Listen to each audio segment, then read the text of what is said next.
That is Sanctus Real, the Redeemer right here on Yes FM, music that will change your life. And by strange coincidence, they happen to be in the studio. Isn't that crazy how that works out? Check that out. Just walked in and here we were, waiting for you. Yeah, it's great. It was great. Matt, Chris, and Mark joining us this morning. And we got some folks who have emailed in questions for you. So let's go ahead and we'll take some of our listeners. And by the way, if you have a question for the band, you can either post it up on our Facebook page, or you can go to our, just email it to us at studio@yeshome.com. All right, so the first person said, where were you at Alive this year? Well, where were we at Alive ever? Have you ever played Alive before? We played Alive, okay. You know, we played Alive one time in 15 years of being a band in Ohio. And we don't know why. We can't figure it out. I mean, literally we went one year, it was like, I mean, it was a fine experience, and, you know, we don't know. We don't know what's going on. So maybe you can call up the folks at Alive and say, what's the deal, man? You got a band 2 hours down the road and you never book them. That's right. Get him in there. What's going on with that?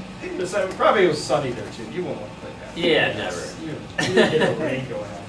And then Corey from Facebook, he, this is not so much a question as a remembrance, really. But he wrote in, he said, just a message from a fan, Doug Lush said, you remember Doug? He said he is still touched by the memory of you guys visiting his garage sale all those years ago and giving his kids as much music as you did. You touched their lives with the help of Jesus, and they just wanted to thank you for getting the call. Wow. Nice. So you know that God could use a garage sale. There you go. That's pretty cool. Use anything. He can use anything. So Doug wanted to do that. And then someone wrote in and said, one of the guests is having a birthday today. Oh, no way. Yes. It is Joy Lissa. Is that right? Yeah. And they are wondering if you guys might serenade her with a version of Happy Birthday. Well, let's see what we can pull out here. With, I mean, we haven't given you time to warm up. Morning crew. All right, now here's the deal. If I sing this, our other guests here have to sing. Now I'm not going to ask you to sing solo here or sing a harmony into the microphone. Because I can do a solo too. Ask you, like you like an air guitar, kind I can do that. mouth it out kind of solo. But I will ask you to sing in the background. Okay, as part of the ambiguous crowd. All right. So it's how do I say it? It's Joe Lissa. I just want to make sure I got that right. Joe Lissa. Great name. All right, you ready? Now everybody sing with me. Happy birthday to you. Happy birthday to you. Happy birthday, Joe Lissa. Happy birthday to you.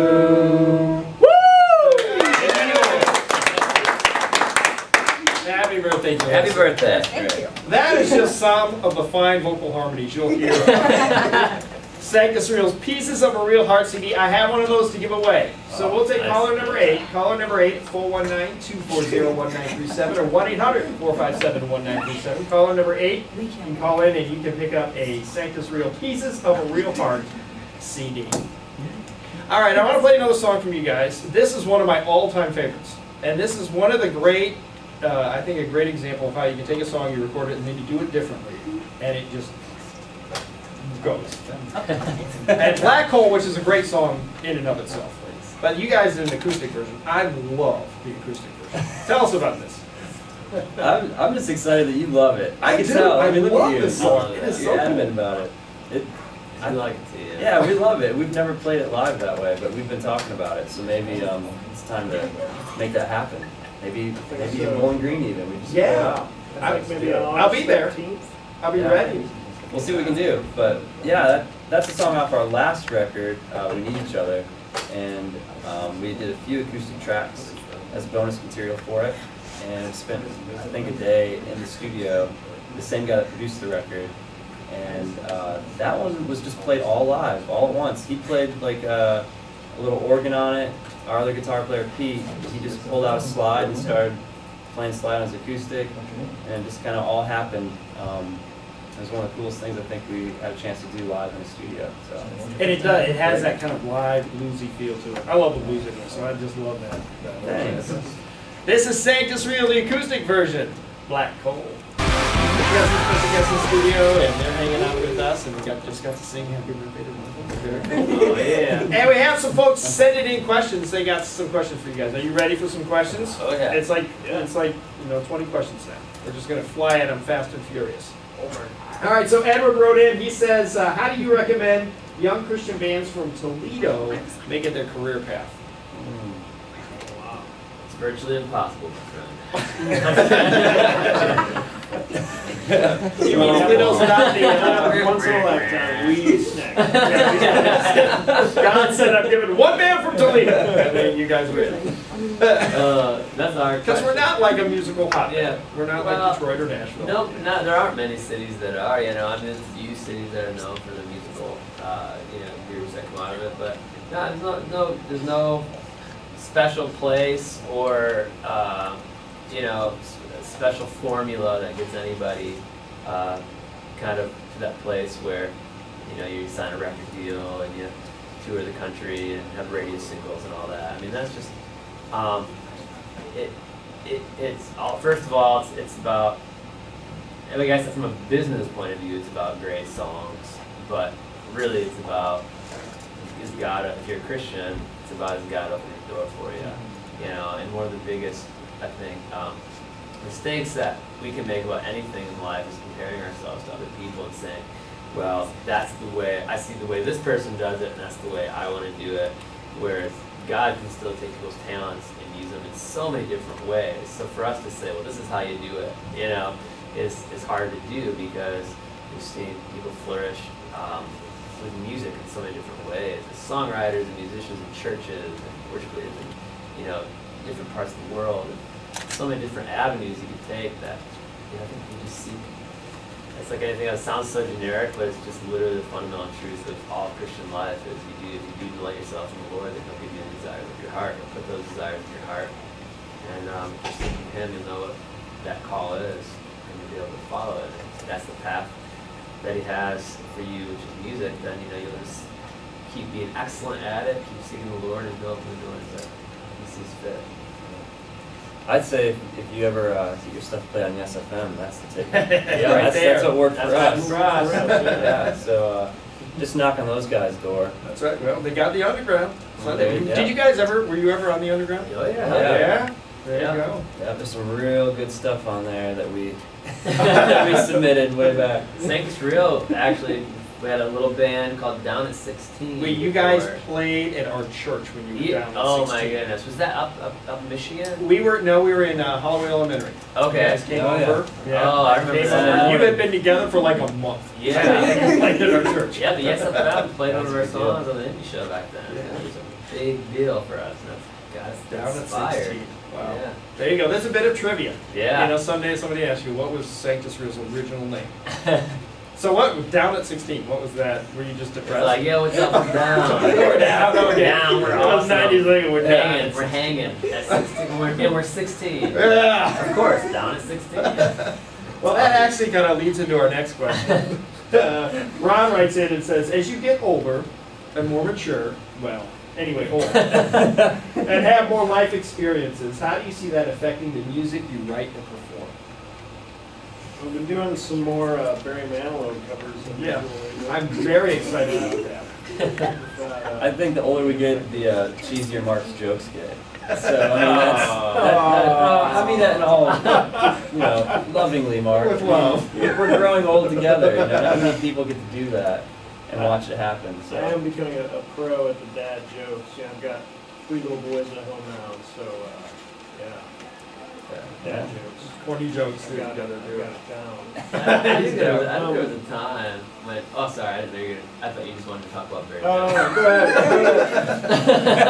We can go ahead and change the subject. Well, I was gonna say, I think there was a time when musically and lyrically it was like, man, we're just gonna write a sweet song. We wanted to do it to. We were Christian guys, and I think we really had a desire to glorify God with our talents and reach people in the hope that we have in Christ. But it was more like, man, this is sweet. We're in a band. Let's just jam and do our best to write a cool song. But now the songs actually are spilling out from our life experience, and instead of just getting in a room and jamming and saying, well, what can we come up with today, you know? Whether it's Chris or Mark or any of the guys playing, it's something that is spilling out of life and life's experiences, and that's the difference. And look at, you know, Lead Me, you know, is really came straight out of life experience, and it was one of the most powerful songs, and it's really cool to be able to be maturing in our walk with Christ and as family guys, and learning so much that God's teaching us as we mature, and that we've learned to mature into just pouring that into song. Very good. And I know, like, even, this is really, as I think about you guys' career and that theme, because we go back even to a song like I'm Not Alright, which Mark, I know came out of a really hard time in your life, and you see that there's been, you know, a lot of difficulty that God has used, though. He's used that throughout your music to minister to people and touch them. If you're just being open and sharing what you guys are going through. Yeah. We've got another one here, and this kind of, another related, we're just segueing like crazy over here. A few years ago, this is from Kelly, by the way. She says, a few years ago I heard Whatever You're Doing on Yes FM at just the right moment, and it completely changed my perspective on a really difficult situation I was facing. And it's still impacting me 3 years later. Just curious where you got the inspiration for that song. Yeah, everybody kind of laughs. I was like, oh yeah, that one. My voice cracked. So that song, I think that was probably during some of the most grueling touring, becoming new husbands and fathers. It was like a really difficult time in our lives as a band when, I mean, we've been through a lot of these seasons where we're like, okay, do we keep doing this? You know, do we keep playing a couple hundred shows a year, you know? At that point, we were probably broke. What, the Christian band broke? And, you know, I don't know, I think for me, it's just, one night, that song came out of, I remember just breaking down, literally just like crying late, super late at night, you know, and I was all in a dark room by myself at my house, and I just started crying because I was kind of just confused, and I was overwhelmed, and I was like, can I do this anymore? And it was like I felt in that moment God saying, yeah, it's really hard, but yeah, you can keep doing this because, well, it's your calling. And the picture's a lot bigger than your emotions right now, the way you feel and how tired you are, and I'll sustain you. I literally just felt it was almost like I felt God's hand on my shoulder.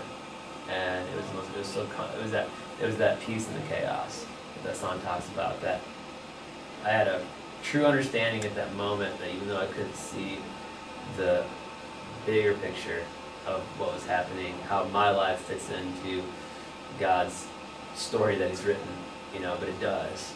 You know, everything. And so that struggle that we were going through, I knew that that chaos was part of a bigger, more beautiful story, actually. And I had that assurance in that moment. And so, you know, these guys came around me, helped me finish that song, and I think we all definitely poured a lot into that song, you know, out of the feeling of it, really inspired, you know, that I think the whole song really carries a cool weight musically too.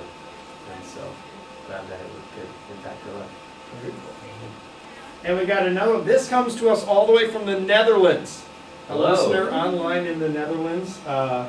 It's Hilde, and she wants to know, would they please come to the Netherlands? I would love their music and would love to see them live. You've been invited. Well, that's the official invite. We were Rock there faster. years and years ago, like,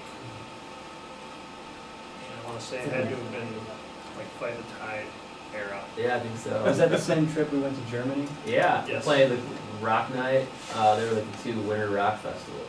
Okay. Played Germany and the Netherlands. But yeah, we haven't been there in years. It's been a long time.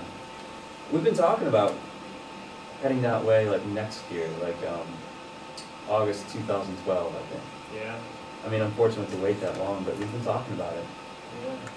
Is it different playing for a European audience than an American audience? Yeah. Everybody kind of looks at that going, all right, who's going to handle this one? Who's going to start an international furor? No, yeah. We'll let Mark take it. Let's lay it out here. For some reason, the European culture, I think they just genuinely love music.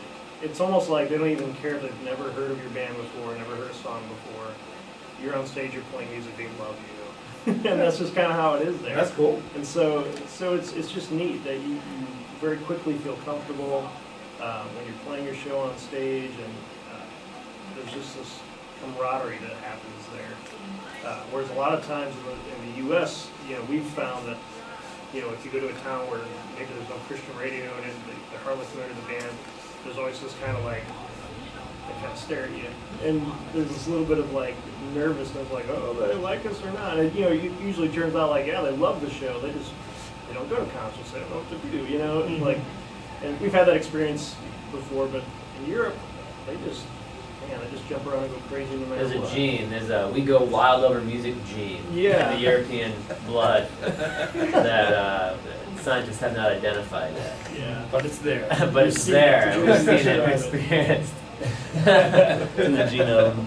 Yeah. The genome. It's awesome. The Netherlands genome. So, Yes, it is. so they hopefully maybe next August they'll make their way over. Yeah.